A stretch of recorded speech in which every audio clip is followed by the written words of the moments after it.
지금 내 손에는 치킨용 집게가 들려있다. 오후 6시, 저녁 장사 준비 중이다.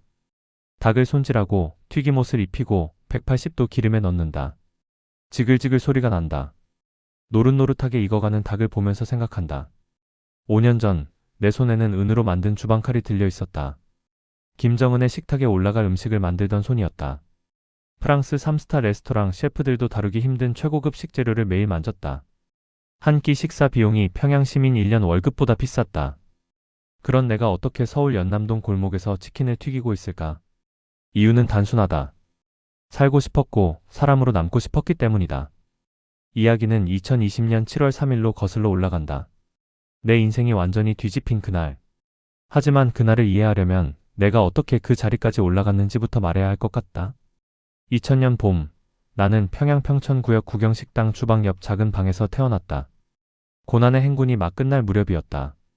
아버지 최만수는 그 식당의 3급 조리사였고 어머니 김순희는 배식 담당이었다. 두 분은 주방에서 만났고 주방에서 사랑에 빠졌고 나를 낳았다. 그러니 내 인생은 처음부터 음식 냄새와 함께 시작된 셈이었다. 첫 기억은 김치찌개 냄새다. 얼큰하고 구수한 그 냄새. 3살 때부터 주방 구석 작은 의자에 앉아 아버지가 요리하는 걸 지켜봤다. 다른 아이들이 놀이터에서 뛰어놀 때 나는 주방에서 불 조절하는 법, 칼질하는 법, 간 맞추는 법을 배웠다. 아버지의 손이 기억난다. 화상 자국, 칼에 베인 흉터, 뜨거운 기름에 튄 상처들로 가득한 손. 하지만 그 손이 식재료를 만질 때는 놀랍도록 섬세했다. 무 한 덩이를 잡고 칼을 움직이면 종이처럼 얇은 무채가 쏟아졌다. 마치 마술 같았다. 8살 되던 해 처음으로 칼을 잡았다. 아버지가 작은 칼을 내밀었다. 아이용 과도였지만 내게는 세상에서 가장 멋진 도구였다. 아버지는 늘 말했다. 칼은 요리사의 영혼이라고. 함부로 다루면 안 된다고. 재료를 존중하는 마음으로 써야 한다고. 아버지가 내 손을 잡고 감자를 깎는 법을 가르쳤다. 처음엔 삐뚤삐뚤했다. 껍질이 두껍게 벗겨지거나 손을 베일 뻔하기도 했다. 하지만 포기하지 않았다. 매일 연습했다. 감자 10개, 20개, 30개. 석 달 후 나는 감자 껍질을 2mm 두께로 정확하게 벗길 수 있었다. 아버지가 웃으며 내 머리를 쓰다듬었다. 말은 없었지만 알 수 있었다. 자랑스럽다고. 그 순간 결심했다. 나도 아버지처럼 요리사가 되겠다고. 하지만 북한에서 요리사가 되는 건 쉬운 일이 아니었다. 성분이 좋아야 했고 추천서가 필요했고 시험을 통과해야 했다. 우리 집은 평범한 노동자 가정이었다. 특별한 배경도 없었다. 아버지에게 물었다. 나도 요리사 될 수 있냐고. 아버지는 고개를 끄덕였다. 될 수 있다고. 하지만 남들보다 10배는 더 노력해야 한다고. 그래서 나는 10배로 노력했다. 초급 중학교 다니면서도 매일 주방에 갔다. 학교 끝나면 곧장 식당으로 달려가 아버지를 도왔다. 설거지, 재료 손질, 청소. 굳은 일은 다 했다. 하지만 그 과정에서 배웠다. 식재료마다 다루는 법이 다르다는 것을. 불의 세기가 맛을 좌우한다는 것을. 타이밍이 생명이라는 것을. 10살 때 처음으로 혼자 음식을 만들었다. 김치볶음밥이었다. 묵은 김치를 잘게 썰고 밥과 함께 볶았다. 간장으로 간을 맞추고 참기름을 두르고 계란을 올렸다. 아버지와 어머니 앞에 내놨다. 두 분이 한 숟가락씩 떴다. 맛을 보았다. 표정을 살폈다. 심장이 두근거렸다. 아버지가 고개를 끄덕였다. 어머니가 미소 지었다. 맛있다고 했다. 진짜 맛있다고. 그날 밤 나는 너무 기뻐서 잠을 이룰 수 없었다. 내가 만든 음식으로 누군가를 행복하게 만들었다. 이게 바로 요리사의 기쁨이구나 싶었다. 2012년 12살이 되었다. 고급 중학교에 입학했다. 진로를 정해야 할 시기였다. 망설임 없이 요리사를 선택했다. 선생님은 고개를 저었다. 성분이 별로라 어렵다고 했다.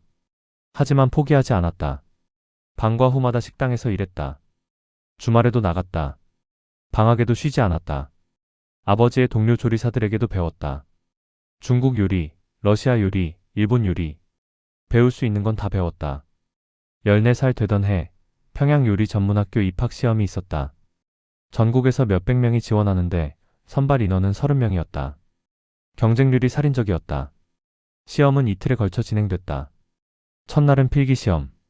식재료 지식, 조리 이론, 위생관리. 밤새 공부한 덕분에 잘 풀었다. 둘째 날은 실기시험. 주어진 재료로 30분 안에 요리 하나를 만들어야 했다. 재료는 감자, 양파, 당근, 돼지고기, 계란이었다. 손이 떨렸다. 심호흡을 했다. 아버지 얼굴이 떠올랐다. 평정을 되찾았다. 돼지고기를 얇게 썰었다. 간장과 설탕으로 밑간을 했다. 야채를 채 썰었다. 팬을 달궜다.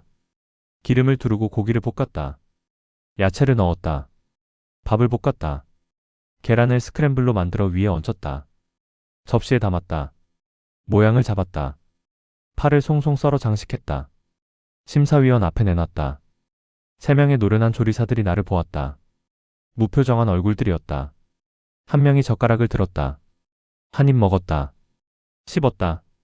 표정이 변하지 않았다. 다른 한 명도 먹었다. 마지막 한 명도. 셋이 서로 눈빛을 교환했다. 뭔가 속삭였다. 내 심장은 터질 것 같았다. 한 달 후 합격 통지서가 왔다. 30명 중 1명. 나는 평양요리전문학교에 입학하게 됐다. 아버지가 나를 껴안았다. 평생 본 적 없는 눈물을 흘리셨다. 어머니도 울었다. 나도 울었다. 그날 저녁 우리 가족은 처음으로 고기를 실컷 먹었다. 아버지가 한 달치 월급을 털어 돼지고기 2kg을 샀다. 직접 구워서 먹었다. 세상에서 가장 맛있는 고기였다.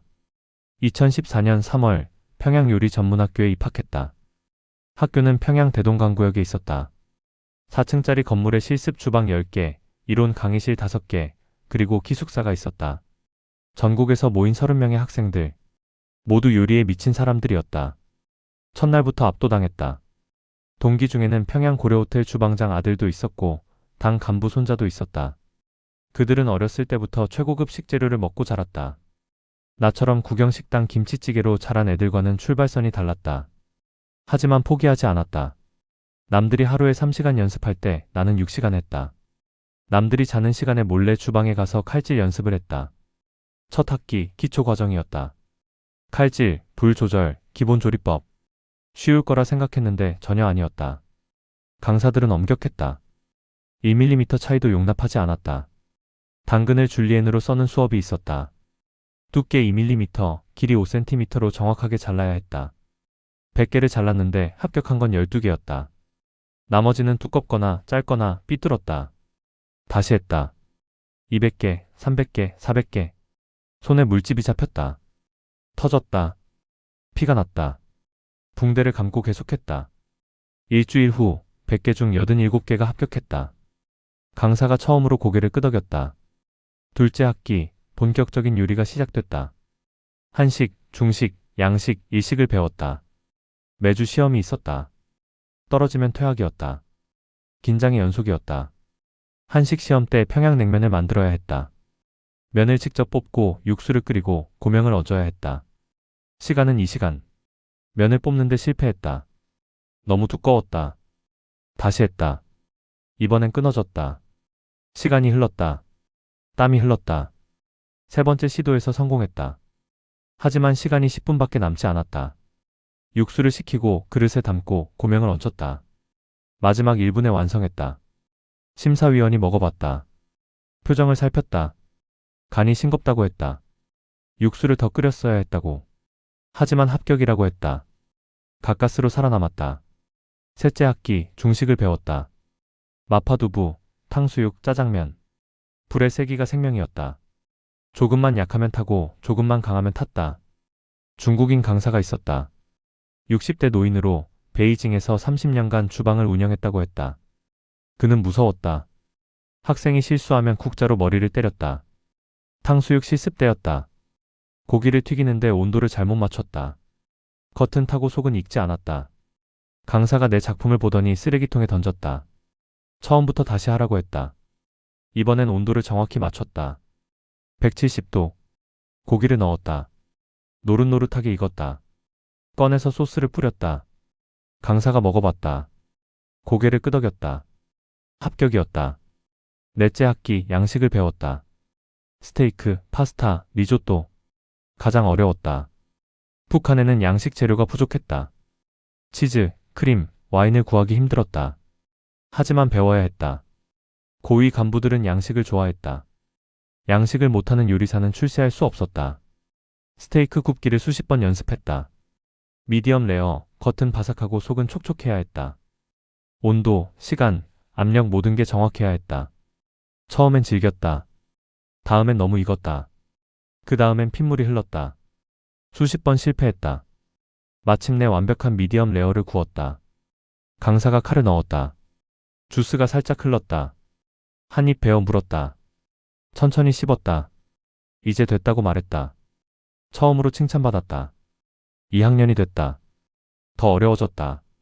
복잡한 요리를 배웠다. 코스 요리, 연회 요리, 쿡빈 요리.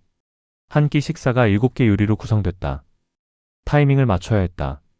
하나라도 늦으면 전체가 망가졌다. 팀 프로젝트가 있었다. 5명이 한 팀. 프랑스 코스 요리 7가지를 2시간 안에 만들어야 했다. 나는 메인 요리를 맡았다. 양고기 로스트였다. 팀원들이 전체, 수프, 샐러드, 디저트를 맡았다. 리허설을 10번 했다. 타이밍을 맞췄다.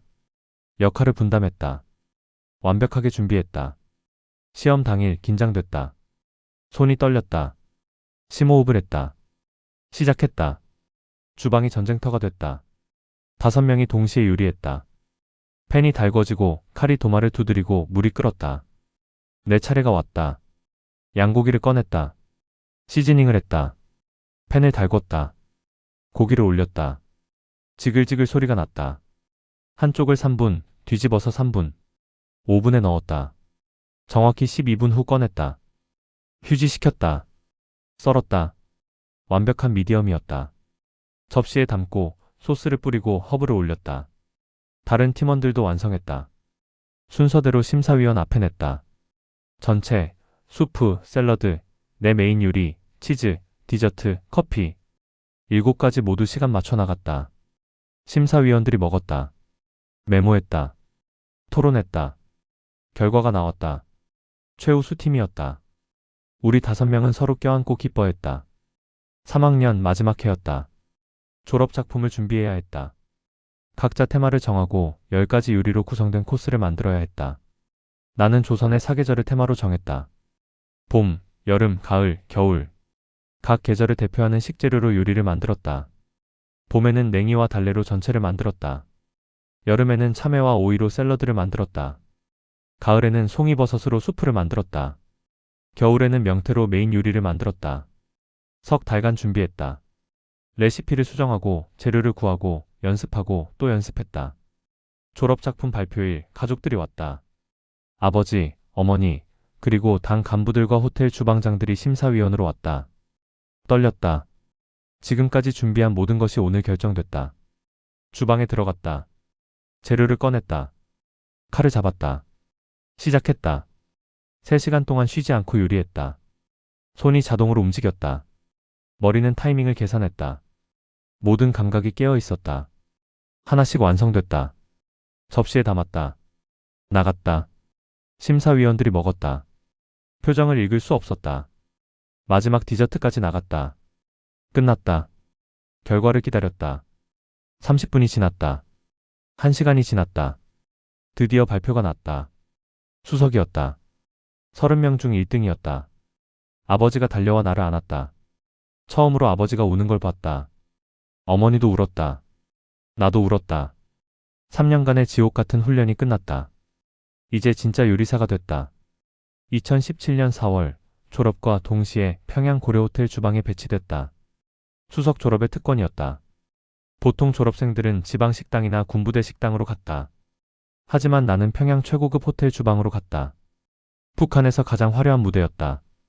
고려호텔은 45층 쌍둥이 타워로 평양에서 가장 높은 건물 중 하나였다. 외국인과 고위 간부들만 드나들었다.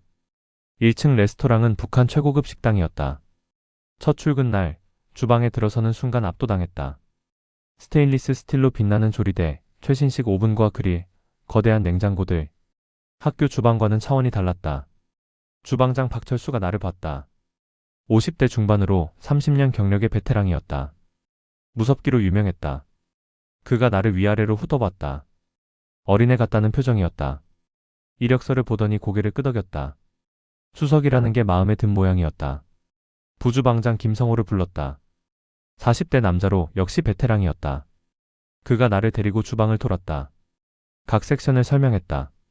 전체, 수프, 메인, 디저트. 각각 담당 조리사가 있었다. 나는 메인 섹션에 배치됐다. 가장 중요한 섹션이었다. 긴장됐다. 첫 주는 관찰만 했다. 선배들이 일하는 걸 지켜봤다. 속도가 무서웠다. 주문이 들어오면 5분 안에 요리가 나갔다. 실수는 용납되지 않았다. 둘째 주부터 보조 일을 시작했다. 재료 손질, 소스 준비, 설거지. 막내의 일이었다. 불평하지 않았다.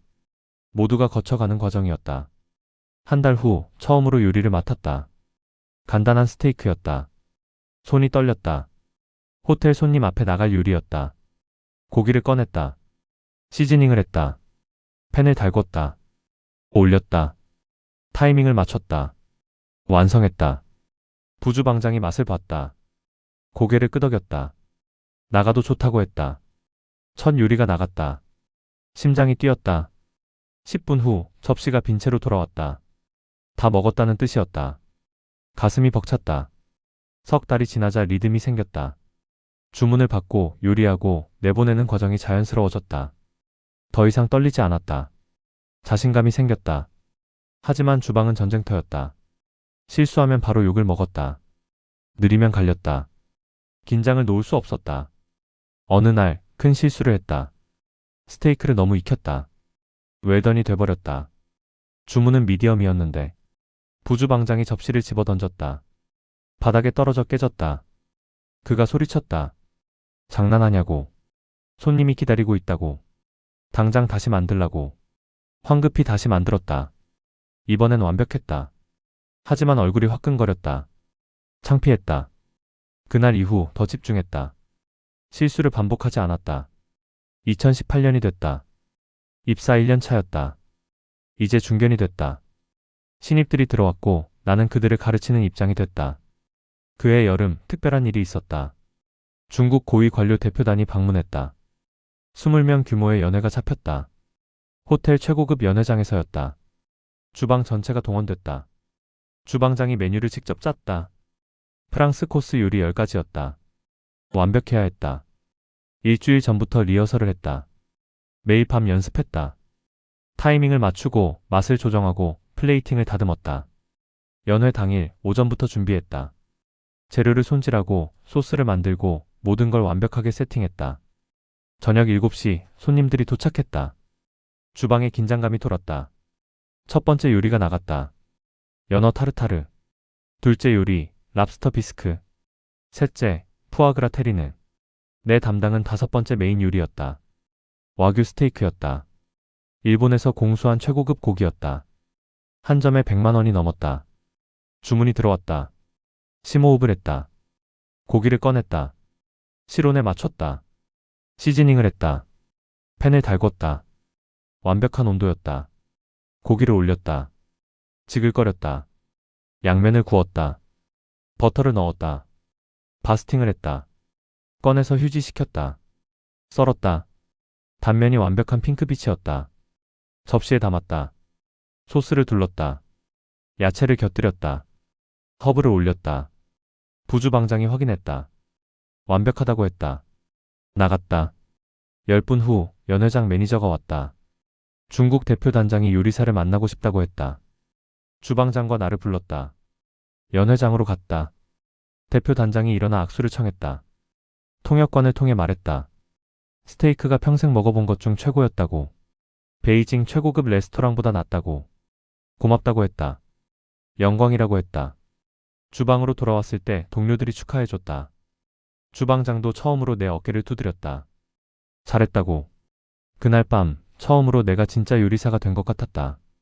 2018년 겨울 또 다른 기회가 왔다. 평양 대동강 수산물 식당 팝업 이벤트였다. 고려호텔 주방팀이 특별 메뉴를 선보이는 거였다. 주방장이 나를 포함해 5명을 선발했다. 각자 대표 요리 하나를 만들어야 했다. 나는 북한식 랍스터 요리를 선택했다.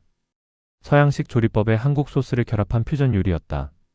2주 동안 레시피를 개발했다. 랍스터를 찌고 살을 발라내고 고추장 베이스 소스에 버무렸다. 참깨와 김으로 마무리했다. 시식회에서 주방장이 맛을 봤다. 고개를 끄덕였다. 독창적이라고 했다. 메뉴에 들어갔다. 팝업 이벤트 기간 내 요리가 가장 많이 팔렸다. 손님들이 극찬했다. 신문에도 소개됐다. 그때부터 내 이름이 알려지기 시작했다. 평양 요리계에서 주목받는 젊은 요리사. 2019년 초 21살이 됐다. 고려호텔 주방에서 2년째 일하고 있었다. 이제 메인 요리 담당 수석이었다. 신입들을 가르치는 위치였다. 하지만 뭔가 허전했다. 매일 같은 요리를 반복했다. 창의성을 발휘할 기회가 없었다. 정해진 레시피대로만 만들어야 했다. 더 높은 곳을 꿈꿨다. 내 레스토랑을 열고 싶었다. 내 메뉴를 만들고 싶었다. 하지만 북한에서는 불가능했다. 모든 게 국가 소유였다. 개인 사업은 존재하지 않았다. 그해 봄, 어머니가 중매를 시작했다. 나이가 찼으니 결혼할 때라고 했다. 여러 여자를 소개받았다. 그중 한 명이 리미숙이었다. 20살, 평양경공업대학을 나와 방직 공장에서 일했다. 조용하고 착한 여자였다. 몇 번 만났다. 대화가 편했다. 웃음이 많았다. 마음에 들었다. 6개월 연애 끝에 결혼을 결정했다. 2019년 9월 소박한 결혼식을 올렸다. 가족과 친구들만 초대했다. 고려호텔 주방팀 동료들도 왔다. 신혼집은 평양 외곽 작은 아파트였다. 20평짜리였다. 좁았지만 우리만의 공간이었다. 행복했다. 결혼 후 석 달 미숙이 임신했다. 기뻤다. 아버지가 된다는 게 실감 나지 않았다. 2020년 6월 딸이 태어났다. 최지은이라고 이름 지었다. 작고 연약한 생명이었다. 안았을 때 눈물이 났다. 이 아이를 지켜야 한다고 생각했다. 좋은 아버지가 되어야 한다고 다짐했다. 하지만 그때는 몰랐다. 한 달 후 내 인생이 완전히 뒤집힐 거라는 걸. 2019년 7월 15일 주방장이 나를 불렀다. 사무실로 들어가니 낯선 남자 둘이 앉아 있었다. 양복을 입었고 배지를 달고 있었다. 당 간부들이었다. 긴장됐다. 무슨 일인지 몰랐다. 주방장이 소개했다. 조직지도부에서 나왔다고 했다. 중앙당 소속이라고. 한 간부가 나를 위아래로 후더봤다. 날카로운 눈빛이었다. 그가 말했다. 김진혁 동무, 나이는 21살. 평양요리전문학교 수석 졸업. 고려호텔 주방 메인 담당 수석. 중국 대표단 연회 담당. 랍스터 요리로 신문 보도. 경력이 화려하다고. 고맙다고 했다. 당이 덕분이라고 했다. 다른 간부가 서류를 꺼냈다. 내 이력서였다. 가족관계, 학력, 경력 모든 게 적혀 있었다. 성분을 확인하더니 고개를 끄덕였다.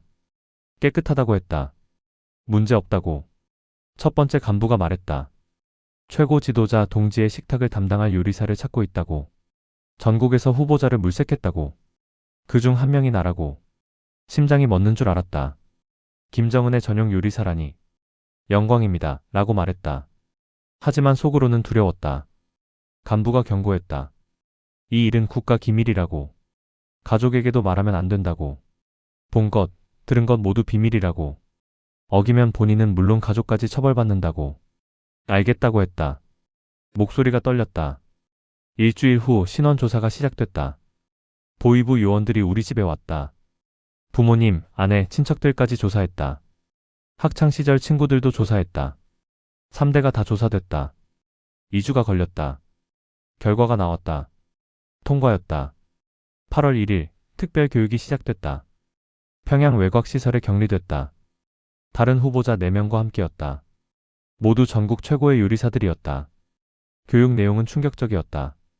음식을 통한 독살 방지법, 식재료 검사법, 보안 규칙, 요리 기술보다 보안이 중심이었다. 강사가 말했다. 최고 지도자 동지를 모시는 건 영광이지만 책임도 막중하다고. 음식에 문제가 생기면 본인은 물론 가족까지 끝이라고. 밤마다 불안했다. 이 길이 맞는가 싶었다. 한 달간의 교육이 끝났다. 최종 시험이 있었다.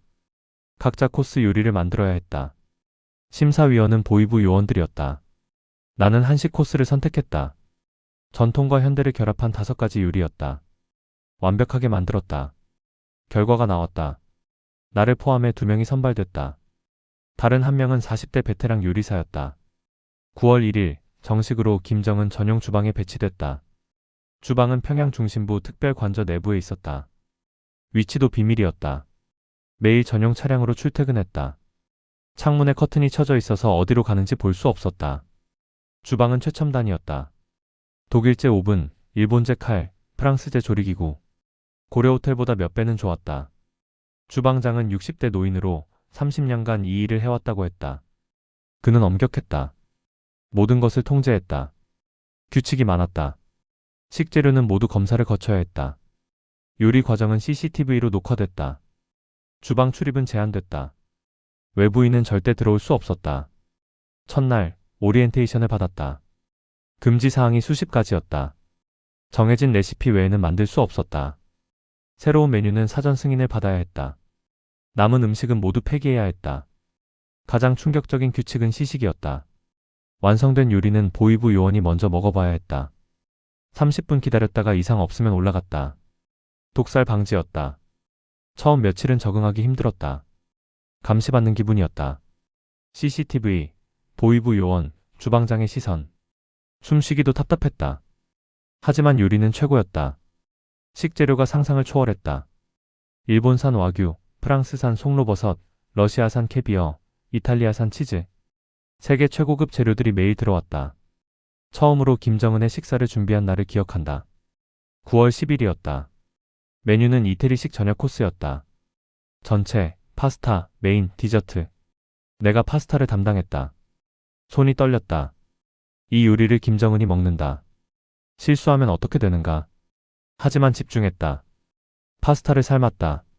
알덴테로. 소스를 만들었다. 송로버섯 크림 소스. 버무렸다. 접시에 담았다. 치즈를 갈았다. 보이부 요원이 시식했다. 30분 기다렸다. 이상 없었다. 요리가 올라갔다. 1시간 후 빈 접시가 돌아왔다. 다 먹었다는 뜻이었다. 주방장이 만족스러워했다. 잘했다고 했다. 그날 밤 집에 돌아왔을 때 탈진했다. 긴장으로 온몸이 아팠다. 미숙이 물었다. 괜찮냐고. 어디가 아프냐고. 괜찮다고 했다. 그냥 피곤하다고. 자세한 건 말할 수 없었다. 석 달이 지나자 적응됐다. 이제 익숙해졌다. 매일 최고급 요리를 만들었다. 프랑스, 이탈리아, 일본, 중국 요리. 김정은의 입맛은 까다로웠다. 새로운 것을 좋아했다. 한 번은 특별 주문이 들어왔다. 스위스 치즈 퐁듀를 만들라고. 재료를 공수했다. 그리에르 치즈, 에멘탈 치즈, 화이트 와인. 완벽하게 만들었다. 올라갔다가 그대로 돌아왔다. 맛이 이상하다고. 다시 만들라고. 당황했다. 뭐가 문제인지 몰랐다. 레시피대로 만들었는데. 주방장이 맛을 봤다. 고개를 저었다. 치즈 비율이 잘못됐다고. 더 크리미해야 한다고. 다시 만들었다. 치즈를 더 넣었다. 이번에는 통과됐다. 그날 배웠다. 완벽해도 부족할 수 있다는 것을. 권력자의 입맛은 예측할 수 없다는 것을. 2020년 초 코로나가 터졌다. 국경이 봉쇄됐다. 외부 출입이 통제됐다. 하지만 우리 주방은 영향이 없었다. 식재료는 계속 들어왔다. 특별 루트로. 나라가 봉쇄돼도 권력자의 식탁은 풍성했다. 그때부터 뭔가 이상하다고 느끼기 시작했다. 밖에서는 사람들이 굶고 있다는 소문이 들렸다. 배급이 끊겼다고.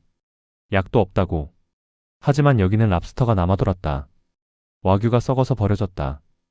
캐비어가 유통기한 지나 폐기됐다. 이게 맞나 싶었다. 요리사로서 음식을 버리는 게 고통스러웠다. 하지만 입을 다물어야 했다. 의문을 품는 것도 위험했다. 2020년 6월 딸 지은이가 태어났다. 병원에서 미숙과 아기를 봤다. 작고 예쁜 아기였다. 내 딸이었다. 안았을 때 눈물이 났다.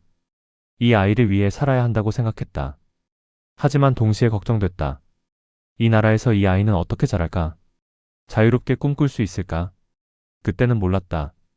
한 달 후 그 모든 의문의 답을 얻게 될 거라는 걸. 2020년 7월 3일 오전 11시. 주방장이 나를 별도 창고로 불렀다. 식재료 창고였다. 냉동고와 냉장고가 늘어서 있었다. 낯선 남자가 서 있었다. 보이부 고위 간부였다. 배지를 보니 령이 높았다. 주방장이 나를 소개했다. 내가 파스타와 메인 요리를 담당한다고. 간부가 고개를 끄덕였다. 나를 뚫어져라 쳐다봤다. 소름이 돋았다. 그가 작은 가방을 열었다. 안에서 병 하나를 꺼냈다. 투명한 액체가 들어있었다. 10ml쯤 됐다. 내게 건넸다. 오늘 저녁 식사 준비 때 이걸 넣으라고 했다. 세 방울만. 파스타에. 다른 요리는 안 된다고. 정확히 파스타에만. 손이 떨렸다. 이게 뭐냐고 물었다. 간부가 날카롭게 봤다. 물어서는 안 되는 것을 물었다고 했다. 그냥 지시대로 하라고. 주방장도 옆에서 고개를 끄덕였다. 명령이라고. 따르라고. 병을 받았다. 손에서 떨렸다. 무게가 몇 그램밖에 안 됐지만 몇 킬로그램처럼 무거웠다. 간부가 경고했다. 이 일은 국가 기밀이라고. 누구에게도 말하면 안 된다고. 가족에게도. 실수하면 본인과 가족 모두 끝이라고. 알겠다고 했다. 목소리가 나오지 않았다. 간부가 나갔다. 주방장도 나갔다. 창고에 혼자 남았다. 병을 쳐다봤다. 투명했다. 물 같았다. 하지만 알았다. 이건 독이었다. 파스타에 넣으라고 했다. 세 방울. 누군가 오늘 그 파스타를 먹을 것이다. 그리고 죽을 것이다. 그 손에 내 손이 쓰이는 것이다. 다리가 풀렸다. 벽에 기댔다. 숨이 막혔다. 요리사가 됐다. 사람을 행복하게 만들고 싶어서. 맛있는 음식으로 웃게 만들고 싶어서. 근데 이제 살인자가 되라고? 창고를 나와 화장실로 갔다. 구역질이 났다. 토했다. 아침에 먹은 게 다 나왔다. 거울을 봤다. 창백한 얼굴이 보였다. 이게 나인가? 주방으로 돌아왔다. 동료들이 평소처럼 일하고 있었다. 아무도 모르는 일이었다. 병을 주머니에 넣었다. 무거웠다. 양심의 무게였다. 점심시간이 왔다. 밥을 먹을 수 없었다. 입맛이 없었다. 오후 2시 저녁 식사 준비가 시작됐다. 오늘 메뉴는 이탈리아 코스였다. 내가 파스타를 담당했다. 재료를 꺼냈다. 파스타면 올리브 오일, 마늘, 칠리, 파슬리. 오일 파스타였다. 심플한 요리였다. 물을 끓였다. 파스타를 넣었다. 8분 삶았다. 건졌다. 팬에 올리브 오일을 두르고 마늘을 볶았다. 칠리를 넣었다. 파스타를 넣고 볶았다. 거의 완성됐다. 파슬리를 뿌리고 레몬을 짜고 접시에 담으면 끝이었다. 주머니에서 병을 꺼냈다. 손이 떨렸다. 병 뚜껑을 열었다. 냄새가 없었다. 세 방울. 그냥 세 방울이면 됐다. 하지만 손이 움직이지 않았다. 누가 이걸 먹을까? 김정은인가? 아니면 다른 누군가인가? 파스타만 따로 지정했다. 특정인을 노린 것이다. 그 사람이 누구든 오늘 밤 죽을 것이다. 내 손에. 나는 요리사다. 사람을 살리는 사람이다. 죽이는 사람이 아니다. 하지만 거부하면 어떻게 되나? 나와 가족이 끝난다. 미숙이도 갓 태어난 지은이도. 병을 파스타 위에 들었다. 기울이기만 하면 됐다. 세 방울만. 눈을 감았다. 아버지 얼굴이 떠올랐다. 요리는 사랑이라고 했다. 사람을 행복하게 만드는 거라고. 눈을 떴다. 병을 내렸다. 못하겠다. 이건 못한다. 파스타를 쓰레기통에 버렸다. 처음부터 다시 만들었다. 이번엔 독 없이. 완성했다. 접시에 담았다. 나갔다. 주방장이 이상하게 쳐다봤다. 시간이 늦었다고. 왜 늦었냐고. 다시 만들었다고 했다. 간이 짜서. 거짓말이었다. 주방장이 의심스러운 눈으로 봤다. 하지만 더는 묻지 않았다. 저녁 7시 요리가 모두 올라갔다. 1시간 후 접시들이 돌아왔다. 깨끗했다. 다 먹었다. 아무 일도 없었다. 하지만 나는 끝났다는 걸 알았다. 주방장이 다가왔다. 작은 목소리로 물었다. 넣었냐고. 고개를 저었다. 못 넣었다고. 주방장 얼굴이 굳었다. 미쳤냐고. 명령을 거부했냐고. 죄송하다고 했다. 하지만 못하겠다고. 요리사로서 못한다고. 주방장이 한숨을 쉬었다. 너도 끝이고 나도 끝이라고 했다. 집에 돌아왔다. 밤 10시였다. 미숙이 지은이를 재우고 있었다. 나를 보더니 웃었다. 힘들었냐고 물었다. 대답할 수 없었다. 그냥 안았다. 꽉 안았다. 왜 그러냐고 물었다. 무슨 일 있냐고. 아무 말도 할 수 없었다. 말하면 미숙까지 위험해진다. 그날 밤 잠을 이룰 수 없었다. 내일 무슨 일이 벌어질까? 보위부가 올까? 끌려갈까? 새벽 4시까지 뒤척였다. 결론을 내렸다. 도망쳐야 한다. 이 나라에서는 더 이상 살 수 없다. 사람을 죽이라고 명령하는 나라. 거부하면 가족까지 죽이는 나라. 탈북을 결심했다. 하지만 어떻게? 나는 김정은 전용 요리사다. 감시가 삼엄하다. 매일 전용 차량으로 출퇴근한다. 위치 추적이 된다. 게다가 아내와 갓난아기가 있다. 셋이 함께 도망치기는 거의 불가능하다. 하지만 선택지가 없었다. 여기 남으면 죽는다. 도망치면 살 수도 있다. 다음 날 아침 출근하지 않았다. 아프다고 연락했다. 고열이 난다고. 코로나 의심 증상이라고. 주방장이 화를 냈다. 하지만 코로나라는 말에 물러섰다. 병원 가서 검사 받으라고 했다. 병원에 가지 않았다. 집에 있었다. 미숙에게 말했다. 조심스럽게. 우리 여기서 떠나야 한다고. 미숙이 놀랐다. 무슨 소리냐고. 어디를 간다는 거냐고. 한국이라고 했다. 탈북한다고. 미숙 얼굴이 새하얘졌다. 미쳤냐고. 불가능하다고. 지은이는 어떻게 하냐고. 지은이도 데리고 간다고 했다. 셋이 함께 간다고. 미숙이 울기 시작했다. 무서워했다. 당연했다. 하지만 내 눈을 봤다. 진심이라는 걸 알았다. 왜 그러냐고 물었다. 무슨 일이 있었냐고. 말할 수 없었다. 하지만 한 가지만 말했다. 여기 있으면 우리 모두 죽는다고. 지은이도 같이 죽는다고. 미숙이 떨었다. 하지만 고개를 끄덕였다. 알겠다고. 따르겠다고. 그날부터 준비를 시작했다. 먼저 돈이 필요했다. 브로커 비용으로 최소 1억 원은 있어야 했다. 우리 저축은 2천만 원밖에 안 됐다. 부모님께 돈을 빌려야 했다. 하지만 이유를 말할 수 없었다. 아버지를 만났다. 집 사려고 한다고 거짓말했다. 대출 보증금이 필요하다고. 아버지가 의심스러운 눈으로 봤다. 갑자기 왜 집을 사냐고. 지은이가 태어났으니 넓은 집이 필요하다고 했다. 아버지가 한참을 생각하더니 고개를 끄덕였다. 평생 모은 돈 5천만 원을 내놨다. 가슴이 찢어지는 것 같았다. 아버지 평생 돈을 이렇게 쓰다니. 게다가 거짓말까지. 하지만 받아야 했다. 살기 위해. 고려호텔 동료들에게도 빌렸다. 친구들에게도. 이유는 다 집 구입이라고 했다. 2주 만에 8천만 원을 모았다. 부족했다. 최소 1억 2천만 원은 있어야 했다. 귀금속을 팔았다. 결혼반지, 시계, 목걸이. 미숙도 가진 거 다 팔았다. 1천만 원을 더 모았다. 9천만 원. 여전히 부족했다. 마지막 방법은 하나뿐이었다. 주방에서 물건을 훔치는 것. 양심이 찢어졌다. 하지만 선택의 여지가 없었다. 7월 6일 다시 출근했다. 열이 내렸다고 했다. 코로나 음성이라고. 거짓말이었다. 주방장이 날카롭게 쳐다봤다. 지난번 일을 기억하고 있었다. 하지만 아무 말 하지 않았다. 일하라고만 했다. 나흘 동안 기회를 노렸다. CCTV 사각지대를 찾았다. 보위부 요원들의 동선을 파악했다. 7월 10일 기회가 왔다. 식재료 창고를 정리하는 날이었다. 혼자 들어갈 수 있었다. 송로버섯 한 통을 훔쳤다. 1kg. 시장 가격으로 5천만 원 이상이었다. 작은 가방에 넣어 옷 안에 숨겼다. 심장이 터질 것 같았다. 퇴근할 때 검사가 있었다. 보위부 요원이 가방을 뒤졌다. 속옷까지 수색당했다. 하지만 옷 안쪽 주머니는 확인하지 않았다.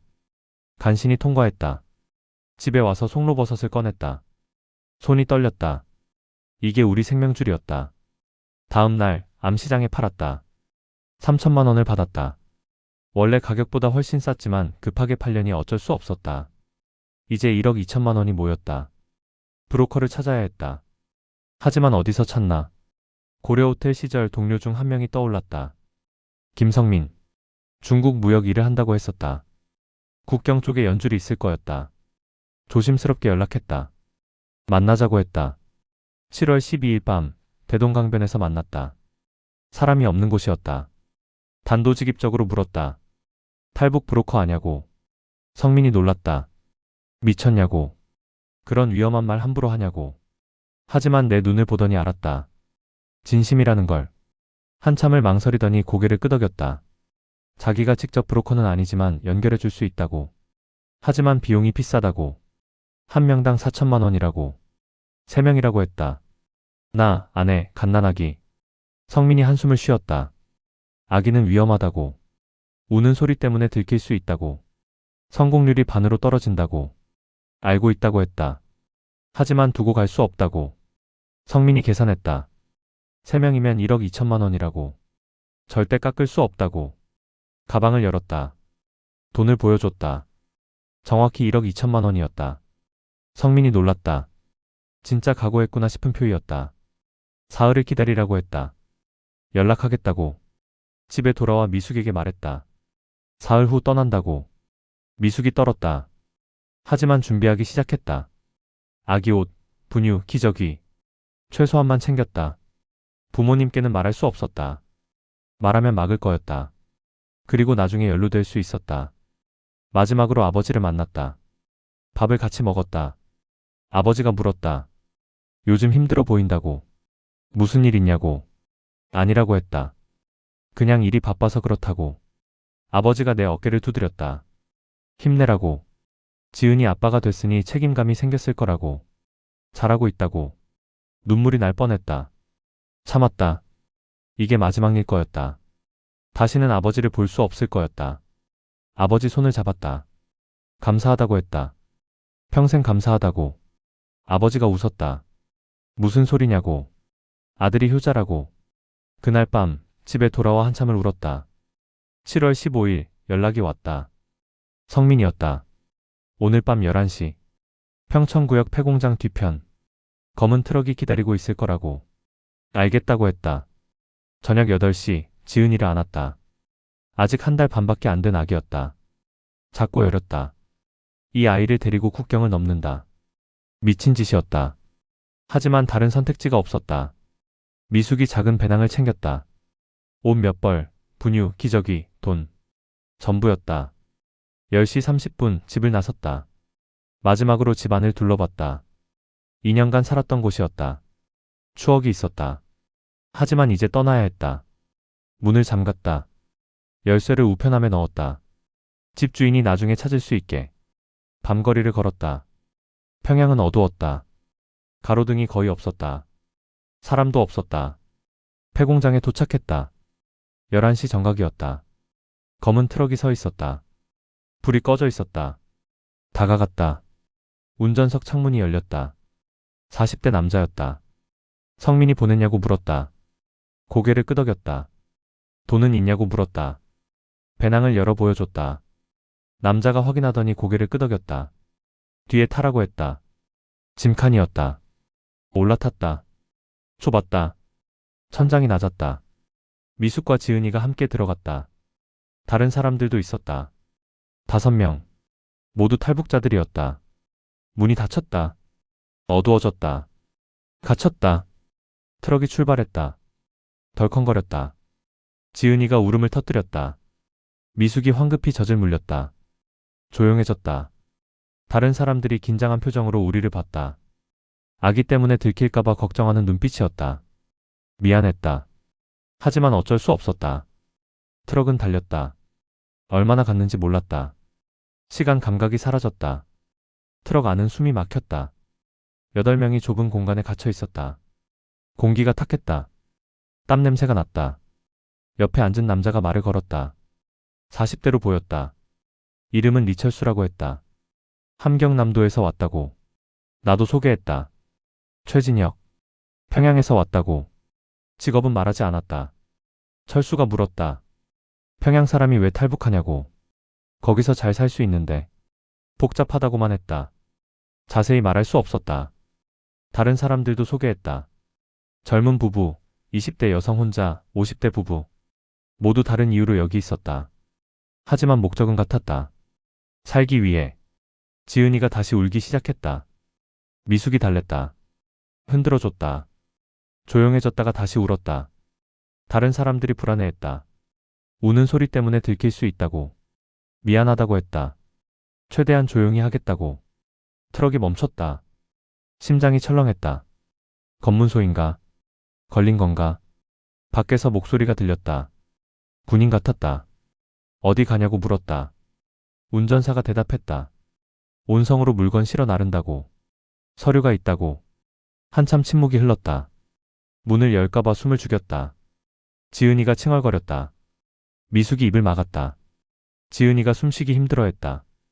하지만 어쩔 수 없었다. 마침내 통과됐다. 트럭이 다시 움직였다. 다들 안도의 한숨을 쉬었다. 새벽 2시쯤 됐을 거였다. 트럭이 또 멈췄다. 뒷문이 열렸다. 운전사가 고개를 내밀었다. 내리라고 했다. 밖으로 나왔다. 허리가 아팠다. 다리가 저렸다. 주변을 봤다. 산이었다. 나무가 울창했다. 불빛이 하나도 없었다.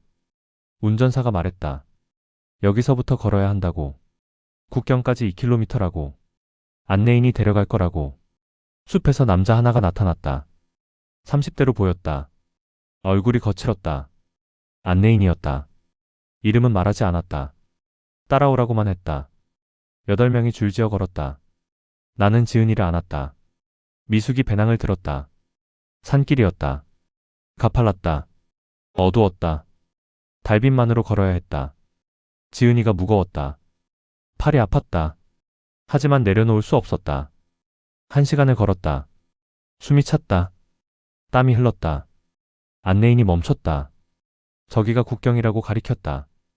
어둠 속에서 강이 보였다. 두만강이었다. 폭이 좁았다. 50m쯤 됐다.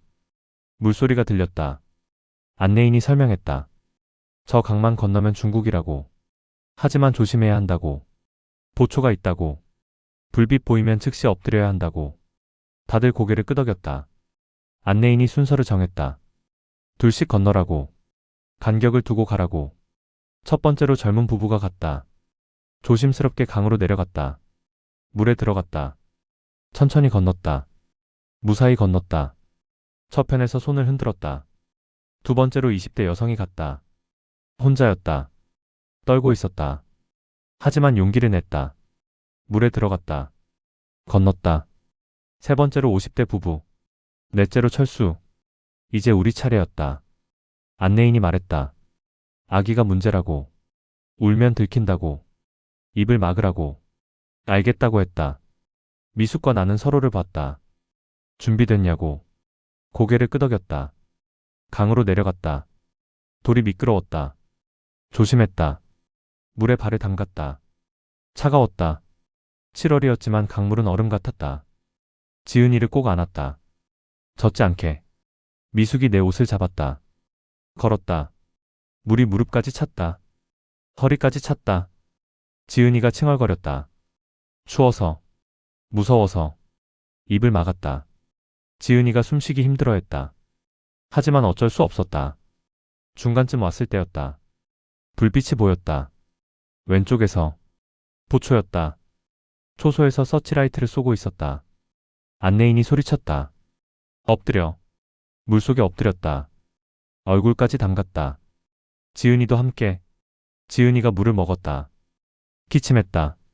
울려고 했다. 손으로 입을 막았다. 단단히. 불빛이 강을 후벗다. 가까워졌다. 숨을 참았다. 심장이 터질 것 같았다. 불빛이 우리 위를 지나갔다. 천천히. 10초. 20초. 30초. 마침내 불빛이 멀어졌다. 일어났다. 지은이를 확인했다. 숨쉬고 있었다. 울고 있었다. 하지만 소리는 내지 않았다. 다시 걸었다. 더 빨리. 조용히. 저편 강둑이 가까워졌다. 5m. 3m. 1m. 올랐다. 중국 땅이었다. 미숙이 주저앉았다.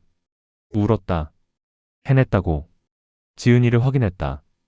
젖어 있었다. 떨고 있었다. 하지만 살아있었다. 안내인이 건너왔다. 서두르라고 했다. 아직 안전하지 않다고. 숲으로 들어갔다. 10분을 걸었다. 작은 움막이 나타났다. 안내인이 문을 열었다. 들어가라고 했다. 안에는 다른 탈북자들이 기다리고 있었다. 젖은 옷을 갈아입었다. 지은이 옷도 갈아입혔다. 담요를 덮어줬다. 따뜻했다. 지은이가 드디어 조용해졌다. 잠들었다. 미숙이 내 손을 잡았다. 해냈다고. 우리 해냈다고. 고개를 끄덕였다. 하지만 알았다. 이제 시작일 뿐이라는 걸. 이틀 동안 움막에 숨어 있었다. 밖으로 나갈 수 없었다. 중국 공안이 순찰한다고 했다. 좁은 공간에 8명이 갇혀 있었다. 답답했다. 지은이가 계속 울었다. 분유가 떨어지고 있었다. 7월 17일 밤 차가 왔다. 작은 승합차였다. 운전사가 말했다. 선양까지 간다고. 10시간 걸린다고. 짐칸에 숨어야 한다고. 8명이 짐칸에 탔다. 더 좁았다. 숨도 쉬기 힘들었다. 차가 출발했다. 덜컹거렸다. 지은이가 울었다. 미숙이 달랬다. 3시간쯤 갔을 때 차가 멈췄다. 검문소였다. 중국 공안이었다. 운전사가 대화하는 소리가 들렸다. 긴장했다. 공안이 뒤를 확인하려고 했다. 문을 열려고 했다. 운전사가 막았다. 돈을 줬다. 뇌물이었다. 공안이 받았다. 그냥 보내줬다. 차가 다시 출발했다. 다들 안도했다. 10시간 후 선양에 도착했다. 한 아파트 지하실로 안내됐다. 다른 탈북자들이 이미 있었다. 20명쯤. 좁았다. 불결했다. 화장실도 제대로 없었다. 하지만 감사했다. 숨을 곳이 있다는 게. 브로커가 말했다. 여기서 2주를 기다려야 한다고. 다음 경로가 준비될 때까지. 2주가 지옥이었다. 지하실에 갇혀 있었다. 밖으로 나갈 수 없었다. 햇빛을 볼 수 없었다. 음식은 하루 2번 나왔다. 빵과 물. 가끔 라면. 지은이는 계속 울었다. 분유가 떨어졌다. 브로커에게 사달라고 했다. 비싸게 받았다. 한 통에 10만 원. 다른 탈북자들이 불평했다. 아기 때문에 시끄럽다고. 들킬 수 있다고. 미안하다고 했다. 하지만 어쩔 수 없었다. 7월 30일 위기가 왔다. 지하실 위 아파트에 공안이 왔다. 불법 체류자 단속이었다. 브로커가 급히 내려왔다. 조용히 하라고. 숨소리도 내지 말라고. 20명이 숨을 죽였다. 위에서 발소리가 들렸다. 공안이 아파트를 수색하고 있었다. 지은이가 울려고 했다. 미숙이 재빨리 젖을 물렸다. 조용해졌다. 1시간이 지났다. 공안이 떠났다. 모두 안도했다. 하지만 브로커가 말했다. 여기도 위험하다고. 빨리 떠나야 한다고. 8월 3일 다음 경로가 준비됐다. 베이징으로 간다고 했다. 거기서 몽골로 넘어간다고. 또 차를 탔다. 이번엔 화물차였다. 짐 사이에 숨었다. 12시간 걸렸다. 베이징에 도착했다. 안가가 아니었다. 외곽의 폐건물이었다. 더 열악했다. 물도 제대로 안 나왔다. 나흘을 기다렸다. 8월 7일 브로커가 왔다. 나쁜 소식이라고 했다. 몽골 루트가 막혔다고 했다. 국경 경비가 강화됐다고. 다른 길을 찾아야 한다고. 얼마나 걸리냐고 물었다. 모른다고 했다. 일주일, 어쩌면 한 달. 돈을 더 내야 한다고 했다. 추가로 3천만 원. 없다고 했다. 다 썼다고. 브로커가 냉정하게 말했다. 그럼 여기 남아야 한다고. 공안에 잡히든지. 절망했다. 이렇게 끝나는 건가? 철수가 다가왔다. 자기가 좀 보탤 수 있다고 했다. 1,000만 원. 고맙다고 했다. 어떻게 갚냐고. 한국 가서 갚으라고 했다. 같이 살아남자고. 눈물이 났다. 다른 탈북자들도 조금씩 모아줬다. 100만 원, 200만 원. 모두 자기 탈출 비용인데도. 감사했다. 평생 잊지 못할 은혜였다. 8월 10일 새로운 루트가 잡혔다. 동남아로 간다고 했다. 라오스를 거쳐 태국으로. 거기서 한국 대사관으로. 더 위험하다고 했다. 하지만 선택지가 없었다. 8월 11일 새벽 베이징을 떠났다. 기차였다. 곤명행. 남쪽으로 이틀 걸렸다. 이번엔 일반 승객으로 탔다. 가짜 신분증을 받았다. 조선족 행세를 해야 했다. 긴장됐다. 걸리면 끝이었다. 지은이가 말썽이었다. 계속 울었다. 주변 승객들이 쳐다봤다. 미숙이 필사적으로 달랬다. 분유를 먹였다. 흔들어줬다. 한 승객이 다가왔다. 중국인 아주머니였다. 아기가 아프냐고 물었다. 아니라고 했다. 그냥 예민해서 그렇다고. 아주머니가 약을 줬다. 아기 수면제라고 했다. 조금만 먹이면 잠든다고. 받았다. 고맙다고 했다. 하지만 먹일 수 없었다. 너무 위험했다. 이틀 후 곤명에 도착했다. 브로커가 기다리고 있었다. 이번엔 다른 사람이었다. 차를 타고 국경으로 향했다. 라오스 국경이었다. 밤에 도착했다. 국경 마을이었다. 허름한 집들이 늘어서 있었다. 한 집 지하실로 들어갔다. 다른 탈북자들이 있었다. 10명쯤. 브로커가 설명했다. 내일 밤 국경을 넘는다고. 걸어서. 산을 넘어야 한다고. 5시간 걸린다고. 지은이를 데리고 산을 넘는다고? 불가능해 보였다. 하지만 해야 했다. 8월 15일 밤 10시 출발했다. 안내인 둘이 앞장섰다. 12명이 따라갔다. 산길이었다. 가파르고 험했다. 달빛도 없었다. 랜턴 하나로 걸었다. 지은이를 안고 걸었다. 무거웠다. 팔이 아팠다. 땀이 비 오듯 흘렀다. 미숙도 힘들어했다. 숨이 찼다. 자주 쉬어야 했다. 하지만 안내인이 재촉했다. 빨리 가야 한다고. 국경 순찰이 돈다고. 2시간을 걸었다.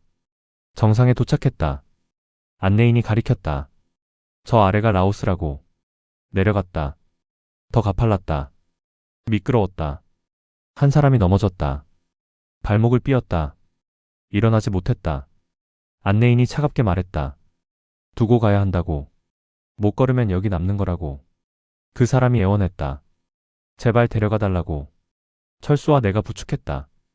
함께 걸었다. 느렸지만 포기하지 않았다. 3시간 더 걸었다. 새벽 4시 라오스 마을에 도착했다. 작은 집으로 들어갔다. 쓰러졌다. 더 이상 걸을 수 없었다. 하루를 쉬었다. 온몸이 아팠다. 8월 17일 트럭을 탔다. 라오스 수도 비엔티안으로 갔다. 이틀 걸렸다. 비포장도로였다. 덜컹거렸다. 비엔티안에 도착했다. 도시였다. 사람이 많았다. 허름한 게스트하우스에 묵었다. 좁은 방에 넷이 함께 있었다. 이틀을 기다렸다. 다음 경로를 준비한다고 했다. 8월 20일 태국으로 넘어갔다. 버스였다. 국경을 합법적으로 넘었다. 관광객 행세였다. 가짜 여권을 받았다. 중국 여권이었다. 조선족 명의였다. 심장이 터질 것 같았다. 입국 심사를 받았다. 직원이 여권을 확인했다. 지은이가 울려고 했다. 미숙이 황급히 달랬다. 직원이 쳐다봤다. 의심스러운 표정이었다. 땀이 흘렀다. 직원이 도장을 찍었다. 통과였다. 태국에 들어왔다. 자유세계였다. 하지만 아직 끝이 아니었다. 방콕으로 갔다. 버스로 6시간 걸렸다. 또 게스트하우스에 묵었다. 이번엔 좀 나았다. 에어컨이 있었다. 브로커가 말했다. 한국 대사관에 가야 한다고. 하지만 조심해야 한다고. 태국 경찰이 불법 체류자를 단속한다고. 8월 25일 한국 대사관으로 향했다. 택시를 탔다. 지은이를 안고 미숙이 옆에 앉았다. 대사관이 보였다. 태극기가 펄럭이고 있었다. 눈물이 났다. 드디어 도착했다. 하지만 문제가 있었다. 대사관 앞에 태국 경찰이 있었다. 불법 체류자를 감시하고 있었다. 브로커가 말했다. 저녁까지 기다려야 한다고. 경찰이 적을 때 들어가야 한다고. 근처 카페에서 기다렸다. 6시간. 저녁 7시 다시 갔다. 경찰이 줄었다. 걸었다. 대사관으로. 50m, 30m, 10m. 경찰 하나가 우리를 봤다. 다가왔다. 뛰었다. 대사관 문으로. 경찰이 쫓아왔다. 소리쳤다. 하지만 우리가 먼저 도착했다. 문을 두드렸다. 열어달라고 외쳤다. 문이 열렸다. 경비가 나왔다. 탈북민이라고 말했다. 도와달라고. 경비가 우리를 안으로 들였다. 문을 닫았다. 태국 경찰이 문 밖에서 소리쳤다. 하지만 들어오지 못했다. 대사관은 한국 영토였다. 안으로 들어갔다. 로비였다. 직원이 달려왔다. 괜찮냐고 물었다. 괜찮다고 했다. 하지만 무너졌다. 주저앉았다. 해냈다. 드디어 대사관 직원이 우리를 작은 방으로 안내했다. 의자에 앉았다. 처음으로 안전하다고 느꼈다. 직원이 물과 음식을 가져왔다. 샌드위치와 우유. 배고팠다. 며칠을 제대로 못 먹었다. 먹었다. 맛있었다. 지은이에게 분유를 먹였다. 대사관에서 준 거였다. 좋은 제품이었다. 직원이 신원 확인을 했다. 이름, 나이, 출신지, 탈북 경위 모두 말했다. 김정은 전용 요리사였다는 것도. 직원이 놀랐다. 진짜냐고 물었다. 진짜라고 했다. 증명할 수 있다고. 주방 내부를 그릴 수 있다고. 메뉴판도 기억한다고. 직원이 기록했다. 중요한 증언이라고 했다. 이틀 동안 조사를 받았다. 국정원 직원도 왔다. 상세하게 물었다. 김정은의 식습관, 좋아하는 음식, 주방 구조, 보안 시스템. 모두 대답했다. 직원이 만족했다. 정보가 귀중하다고 했다. 병원에도 갔다. 검진을 받았다. 지은이도 검사받았다. 다행히 건강했다. 탈수 증상이 약간 있었지만 괜찮았다. 8월 30일 다른 탈북자들도 도착했다. 철수와 다른 동료들이었다. 반가웠다. 모두 무사했다. 함께 한국행을 기다렸다. 9월 5일 비행기표가 나왔다. 인천행. 내일 출발. 잠이 오지 않았다. 너무 설렜다. 한국. 자유. 새로운 삶. 하지만 두렵기도 했다. 그곳에서 뭘 할 수 있을까? 김정은 전용 요리사였던 사람이. 미숙이 내 손을 잡았다. 괜찮을 거라고 했다. 우리 함께니까. 고개를 끄덕였다. 2020년 9월 6일 오후 4시. 인천공항에 착륙했다. 비행기 문이 열렸다. 내렸다. 공항이 넓었다. 밝았다. 깨끗했다. 평양순환공항과는 비교가 안 됐다. 사람들이 자유롭게 다녔다. 웃고 떠들며. 통일부 직원이 기다리고 있었다. 환영한다고 했다. 입국 수속을 밟았다. 탈북민 신분으로 하나원으로 간다고 했다. 석 달 교육받는 곳이라고. 버스를 탔다. 창밖을 봤다. 고속도로가 넓었다. 차가 많았다. 빌딩이 높았다. 간판이 화려했다.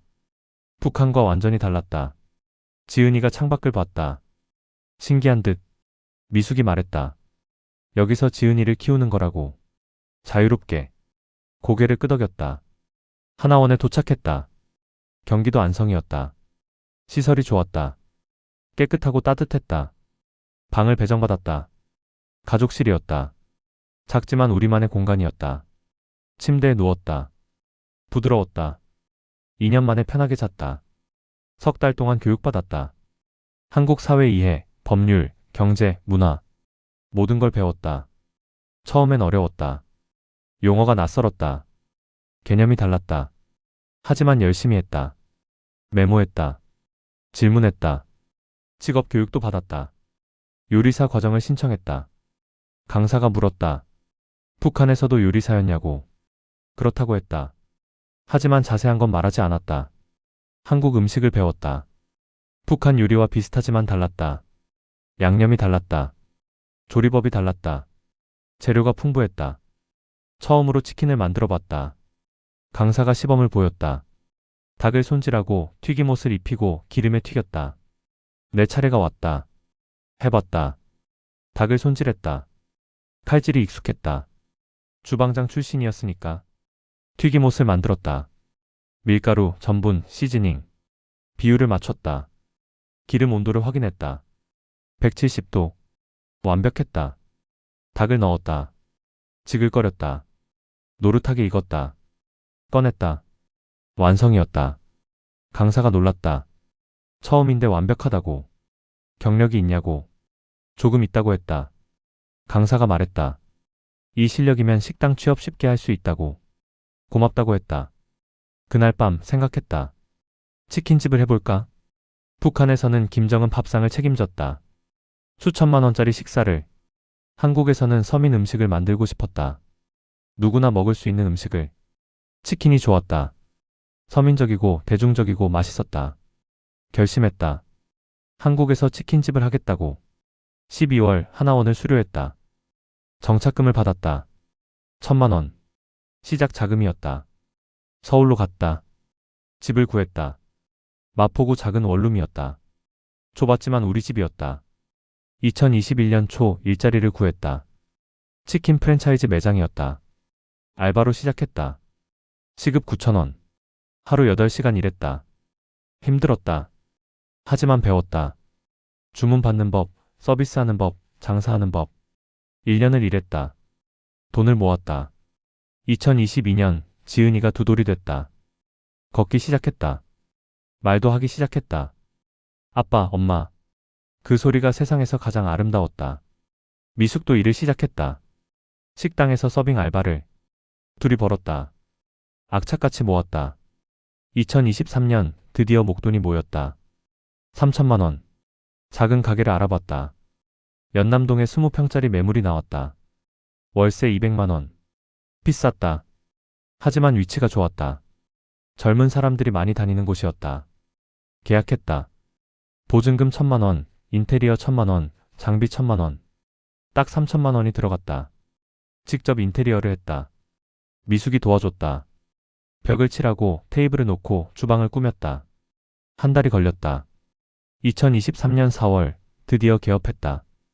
가게 이름은 자유치킨으로 지었다. 자유를 얻기 위해 목숨 걸었으니까. 메뉴는 심플하게 갔다. 후라이드, 양념 반반. 3가지뿐. 하지만 맛에는 자신 있었다. 김정은 전용 주방에서 배운 기술이었다. 양념 레시피를 직접 개발했다. 고추장, 간장, 설탕, 마늘, 생강. 비율을 수십 번 조정했다. 완벽한 맛을 찾았다. 첫날 손님이 3팀 왔다. 치킨 3마리 팔았다. 매출 6만 원. 적었다. 하지만 시작이었다. 둘째 날 5팀. 셋째 날 7팀. 조금씩 늘었다. 한 달 후 단골이 생기기 시작했다. 맛있다고 소문이 났다. 리뷰가 올라왔다. 양념이 예술이라고. 바삭하다고. 또 오고 싶다고. 기뻤다. 내 요리로 사람들을 행복하게 만드는 것. 이게 내가 꿈꾸던 거였다. 석 달 후 월 매출이 500만 원이 됐다. 순이익은 200만 원. 적었다. 하지만 충분했다. 셋이 먹고 살 수 있었다. 미숙이 가게를 도왔다. 서빙하고 계산하고 청소했다. 지은이는 어린이집에 보냈다. 처음엔 울었다. 하지만 곧 적응했다. 친구들이 생겼다. 한국 아이들과 함께 놀았다. 선생님이 말했다. 지은이가 밝고 똑똑하다고.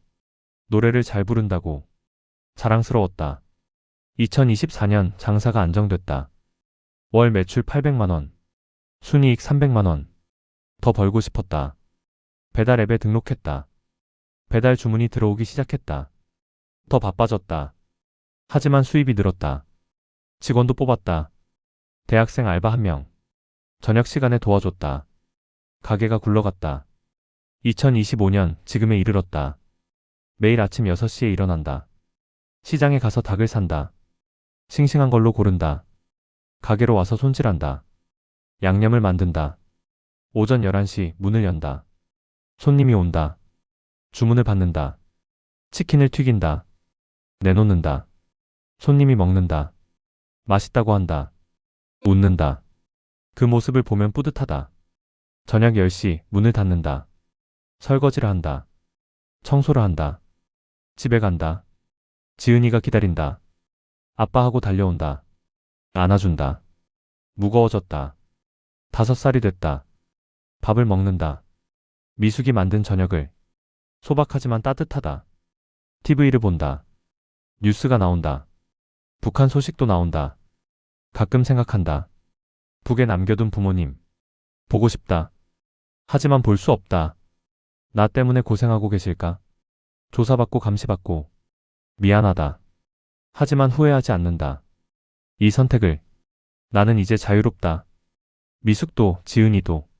지은이는 이 나라에서 자란다. 꿈을 꿀 수 있다. 무엇이든 될 수 있다. 피아니스트, 화가, 의사, 선생님. 뭐든지 선택할 수 있다. 자유롭게. 그게 가장 중요하다. 오늘은 2025년 11월 14일. 가게 문을 닫고 집으로 걸어간다. 지은이 손을 잡고 미숙이 옆에서 걷는다. 가을이다. 낙엽이 떨어진다.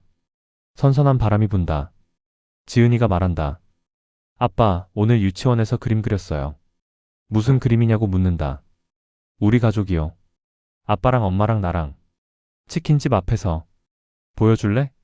가방에서 꺼낸다. 크레파스로 그린 그림이다. 서툴지만 정성스럽다. 세 사람이 웃고 있다. 뒤에 자유치킨 간판이 보인다. 예쁘다고 말한다. 집에 가서 냉장고에 붙이자고. 지은이가 웃는다. 집에 도착한다. 작은 투룸이다. 2년 전에 이사 왔다. 저녁을 먹는다. 미숙이 만든 김치찌개. 맛있다. 밥을 먹으며 이야기한다. 오늘 있었던 일들을. 지은이가 떠든다. 친구 이름, 선생님 이야기, 유치원 소식. 듣고 있으면 행복하다. 밥을 다 먹는다. 설거지를 한다. 지은이를 씻긴다. 잠옷을 입힌다. 침대에 눕힌다. 책을 읽어준다.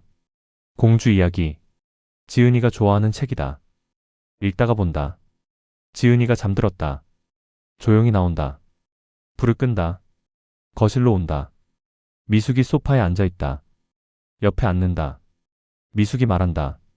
오늘 매출 괜찮았어요? 응, 90만 원. 주말이라 좋았어. 다행이네요. 침묵이 흐른다. 편안한 침묵이다. 미숙이 내 손을 잡는다. 고맙다고 한다. 왜? 여기까지 데려와줘서. 지은이랑 나를. 나도 고맙다고 말한다. 함께 와줘서. 미숙이 웃는다. 창밖을 본다. 서울 야경이 보인다. 불빛이 많다. 5년 전 이맘때 나는 평양에 있었다. 김정은 전용 주방에서 일했다. 수천만 원짜리 음식을 만들었다. 권력의 정점에 있었다. 하지만 자유가 없었다. 지금은 연남동 골목에서 치킨을 튀긴다. 한 마리에 18,000원짜리. 평범한 삶이다. 하지만 자유롭다. 어느 쪽이 더 나은가? 고민할 필요도 없다. 지금이 100배, 1000배 낫다. 핸드폰을 꺼낸다.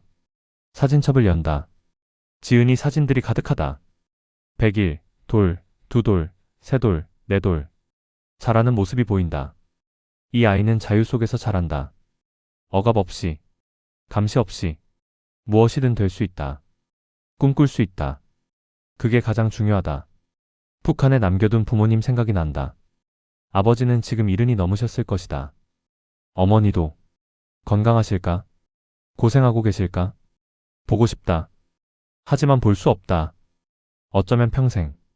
가슴이 아프다. 하지만 이해하신다고 믿는다. 내 선택을 살아야 했다. 지은이를 위해, 미숙을 위해, 나 자신을 위해. 언젠가 통일이 되면 그때 뵐 수 있을까? 그날이 오길 바란다. 미숙이 말한다. 뭐 생각해요? 아무것도 아니라고 한다. 그냥 지난 일들. 미숙이 안아준다. 등을 토닥인다. 괜찮다고 한다. 우리 잘하고 있다고. 고개를 끄덕인다. 잘하고 있다. 정말로. 5년 전 나는 선택했다. 양심이냐, 목숨이냐. 요리사로 남느냐, 살인자가 되느냐. 나는 양심을 선택했다. 요리사로 남기를 선택했다. 그 대가로 모든 것을 잃었다. 고향, 부모님, 지위, 명예. 하지만 얻었다. 자유, 가족, 평화, 양심. 후회하지 않는다.